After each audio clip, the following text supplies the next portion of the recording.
আমার প্রিয় বোনেরা, আপনি যে কত দামি আপনি জানেন না। নারীদেরকে আল্লাহ বানিয়েছেন উচ্চতর করে, নিম্নতর নয়। নারীদেরকে ছোট্ট জিনিস দিলে এটার বড় করে দেয়। নারীদেরকে ভ্রূণ দিলে, শুক্রাণু দিলে নারী এটারে বাচ্চা হিসেবে উপহার দেয়, ঠিক কিনা?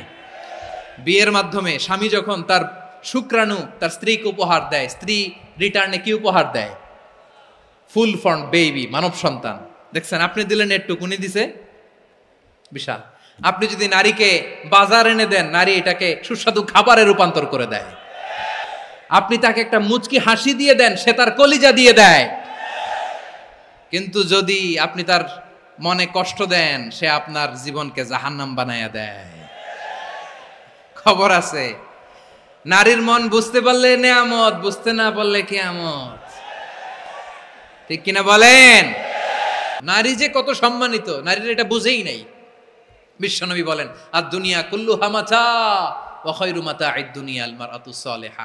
আমার বোনেরা, 5টা প্যান্ডেলে আপনারা এলইডিতে আমার আলোচনা শুনছেন, আমি জানি। আপনাদের এই গর্ভ যে কত দামি আপনি জানেন না।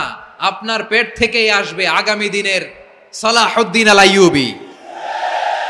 আপনার পেট থেকেই আসবে অনাগত দিনের ইমাম মাহদি আল মুনতাজার। আপনার পেট থেকেই আসবে অনাগত দিনের ফয়সাল, ওয়াসিম, মুগ্ধ, আবু সাইদের মতো বীর যোদ্ধা।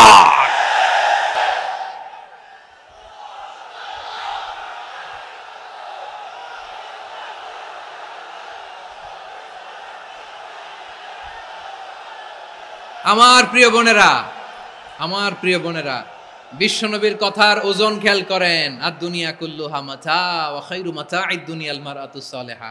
দুনিয়ার সবকিছুই অ্যাসেট, এর মধ্যে সবচেয়ে দামি অ্যাসেট নেককার নারী। আপনার গর্ভ যে কত দামি আপনি জানেন না। নিজের সময়টাকে কাজে লাগান, কোরআন পড়েন, সুন্নাহ পড়েন। আপনার অনেক দায়িত্ব ঘরে। You are the MD of your family. একটা family it's a very big institution. পরিবার একটা অনেক বড় প্রতিষ্ঠান। And you are the MD of your institution. আপনি এই পরিবারের MD, managing director of your family. এখানে আপনার কত দায়িত্ব। আপনি ছেলে মেয়েদেরকে তারবিয়া করবেন। আপনি আপনার স্বামীর জন্য ঘরটারে জান্নাতের নীড় বানাবেন। আপনার জন্য জান্নাতের ডুপ্লেক্স বাড়ি ওইখানে তৈরি করে রাখবে কে? আপনি যে কত দামি আপনি জানেন না। নারীদেরকে আল্লাহ বানিয়েছেন উচ্চতর করে, নিম্নতর নয়। আমার প্রিয় বোনেরা, আপনি যে কত দামি আপনি জানেন না। জানেন না আপনি কত দামি, অনেক দামি আপনি। আপনাদেরকে যেন ভোগের সস্তা পণ্য বানাতে না পারে, আপনাদেরকে সচেতন থাকতে হবে, সজাগ থাকতে হবে, কনসার্ন থাকতে হবে। শয়তানের ওই হাতছানির দিকে আর নজর দেওয়া যাবে না। তাহলে কেন আল্লাহ তাআলা এই ফাহশা, অশ্লীলতাকে হারাম করলেন? 1 নাম্বার, এতে হিউম্যান ডিগনিটি কমে। 2 নাম্বার, এতে মানুষের অধিকার নষ্ট হয়।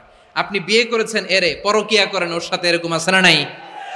স্ত্রীর অধিকার নষ্ট করেছেন। আপনি বিবাহ সম্পর্কে আবদ্ধ হয়েছেন তার সাথে, আপনি পরকিয়া করেন ওই ছেলের সাথে, আপনি আপনার হাজবেন্ডের সাথে বিট্রে করেছেন।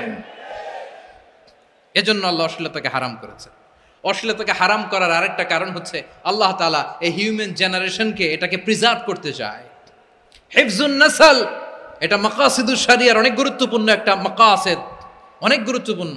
আপনার নাসল, আপনার জেনারেশনকে সংরক্ষণ করা। এই যে আসতেছে ফেব্রুয়ারি, কত ফেব্রুয়ারি জানো? এটা কি বিশ্ব ভালোবাসা দিবস? হ্যাঁ, কি দিবস?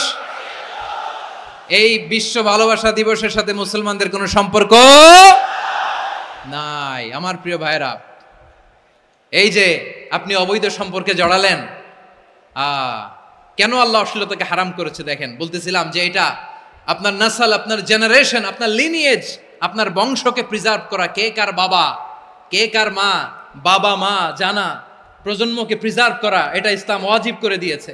এই যে অবৈধ সম্পর্কের কারণে, বিশ্ব বেহায়া দিবসের কারণে, এগুলোর আউটকাম, আউটপুট হিসেবে মাঝে মাঝে এই ঢাকা মেডিকেলের ডাস্টবিনে নবজাতকের বাচ্চার কান্নার আওয়াজ শুনতে পাওয়া যায়। চট্টগ্রাম মেডিকেলের ডাস্টবিনে নবজাতকের কান্না শুনতে পাওয়া যায়।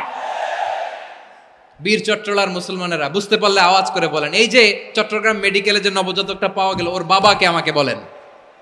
ওর বাবাকে, ওর মাকে, ও কোন ফ্যামিলির সন্তান কেউ জানে? আপনি হিউম্যান ডিগনিটিকে অপমান করেছেন না? আপনি তার ভবিষ্যৎকে অন্ধকার করেছেন না? আপনি তার লিনিয়েজকে প্রশ্নবিদ্ধ করে দিয়েছেন না? এই জন্য আল্লাহ তাআলা অশ্লীলতাকে আমাদের জন্য হারাম করে দিয়েছেন। পড়েন সুবহানাল্লাহ। এই জন্য রাব্বুল আলামিন বলেন, কুল ইন্নামা حرم ربي الفواحش ما ظهر منها وما بطن। প্রকাশ্য অপ্রকাশ্য সব অশ্লীলতাকে হারাম ঘোষণা করে দিয়েছে কে? আবার দুনিয়ার বুকে যারা অশ্লীলতার প্রসার করে তাদের জন্য শাস্তি মজুদ রেখেছে কে?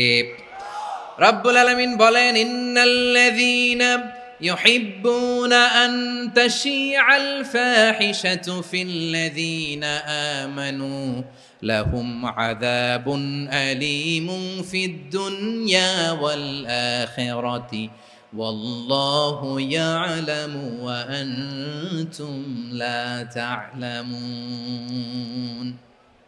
নিশ্চয়ই যারা বিশ্বাসীদের মাঝে অশ্লীলতার প্রচার প্রসার করতে চায় তাদের জন্য আমি মর্মন্তুদ শাস্তি প্রস্তুত করে রেখেছি, দুনিয়াতেও রেখেছি, আখিরাতেও রেখেছি। ঘোষণাটা কার? যারা এই নাটকের নামে, সিনেমার নামে, রূপালী জগতের নামে, মুভির নামে, ওটিটি প্ল্যাটফর্মের নামে আমার সমাজে অশ্লীলতা ছড়াতে চায় তাদের জন্য কঠিন মর্মন্তুদ শাস্তি মজুদ রেখে দিয়েছে কে? ও আমার বোনেরা, এখনো আপনি জাগবেন না? এখনো আপনার চিন্তার দুয়ারে এখনো নাড়া পড়ে নাই? ওরা আপনাকে উলঙ্গ বানাতে চায়, ওরা আপনাকে আইটেম গার্ল বানাতে চায়। এজন্য ইসলাম অশ্লীলতাকে হারাম করেছে। হারাম। ইসলাম বলেছে যোজন যোজন দূরে থাকো, ওরা বলে না কাছে আসো, কাছে আসার গল্প, ক্লোজ আপ ওয়ান, কাছে আসার গল্প আছে না নাই? চট্টগ্রামে তো এগুলো নাই মাশাআল্লাহ। হ্যাঁ, এখানেও আছে ক্লোজ আপ ওয়ান, কাছে আসার গল্প। আল্লাহ বলেন ওয়ালা তাকরাবুজ জিনা, কাছেও এসো না, জিনা থেকে যোজন যোজন কিলো দূরে থাকো, ওরা বলে কাছে আসার গল্প। আমার বীর চট্টলার ভাইয়েরা, কাছে আসতে হলে আমরা কোরআনের কাছে আসব, কাছে আসতে হলে নবীর কাছে আসব, কাছে আসার গল্প হবে আমার রবের কাছে আসার গল্প। চিল্লায় বলো ঠিক কিনা?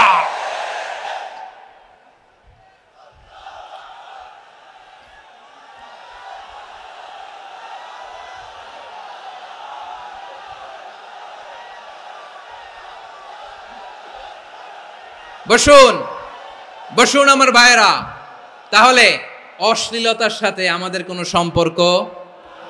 সবাই বলতে পারেননি, আওয়াজ করে বলুন, অশ্লীলতার সাথে আমাদের কোনো সম্পর্ক? আমরা এই সমস্ত ক্লোজ আপ ওয়ান, কাছে আসার গল্পের প্রোগ্রামে যাব?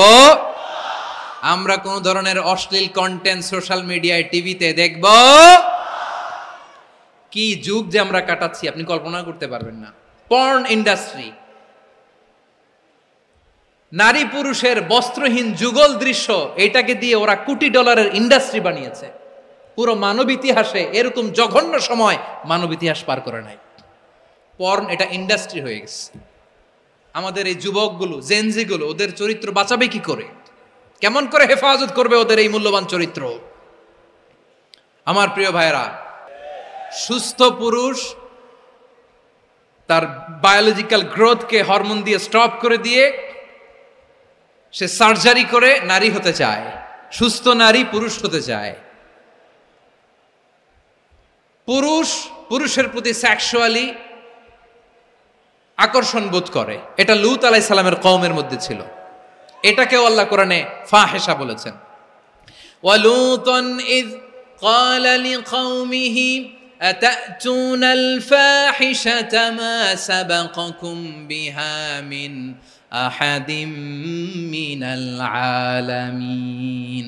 লূত আলাইহিস সালাম বললেন, তোমরা কি এমন এক অশ্লীল কার্যক্রমে ডুব দিলে নাকি যেটা গোটা বিশ্বের কেউ কখনো করে নাই? তোমরাই প্রথম করেছো। পড়েন নাউযুবিল্লাহ। এই পশ্চিমের এই রোগ আমার দেশে যেন আসতে না পারে, আমাদের সজাগ থাকতে হবে। প্রিয় ভাইরা, চিল্লায় বলেন ঠিক কিনা? পশ্চিমের অবস্থা ভয়ঙ্কর। পাশ্চাত্যে, আমি যুক্তরাষ্ট্রে ছিলাম অনেকদিন, কয়েক মাস, বিভিন্ন স্টেটে ঘুরেছি। গার্ডিয়ানরা উদ্বিগ্ন।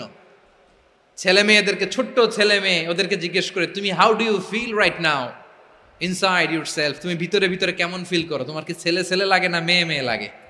আচ্ছা বলেন, এই ছোট্ট বাচ্চাটাও কি এগুলো জেন্ডার অ্যাসাইনমেন্ট বলতে এগুলো কিছু বুঝে? এইভাবে মিসগাইড করা হচ্ছে। কৌতূহলবশত ছোট্ট ছেলে যদি বলে আমার তো মেয়ে মেয়ে লাগে, তখন বলে যে না তুমি মেয়ে, ছেলে না। মা বাবা বাধা দিলে ওকে আলাদা গভর্নমেন্ট হাউসে নিয়ে যায়। ভয়ঙ্করতম অবস্থা।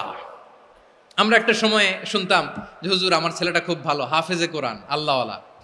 হুজুর আমার ছেলে দাড়ি রাখছে, আল্লাহওয়ালা। হুজুর আমার ছেলে 5 ওয়াক্ত সালাত জামাতের সাথে পড়ে, তার মানে আল্লাহওয়ালা। পশ্চিমে যে আমি কি শুনছি জানেন? ওরা বলে হুজুর আমার ছেলেটা ইউনিভার্সিটির একটা মেয়ের সাথে প্রেম করে, ও খুব আল্লাহওয়ালা, হুজুর দোয়া করবেন।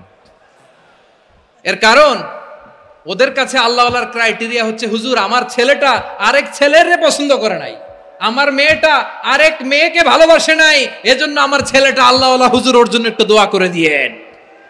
কি চ্যালেঞ্জ ওরা ফেস করতেছে। ওনার ছেলে যে আরেক ছেলেরে বিয়ে করবে না, এটাতেই উনি খুশি যে আলহামদুলিল্লাহ আমার ছেলেটা একটা মেয়েরে ভালোবাসে, আমার মেয়েটা একটা ছেলেরে ভালোবাসে, মানে এটা খুব আল্লাহওয়ালা। নাউজুবিল্লাহ পড়তে পারলেন না? এজন্য অশ্লীলতার সাথে আমাদের কোনো সম্পর্ক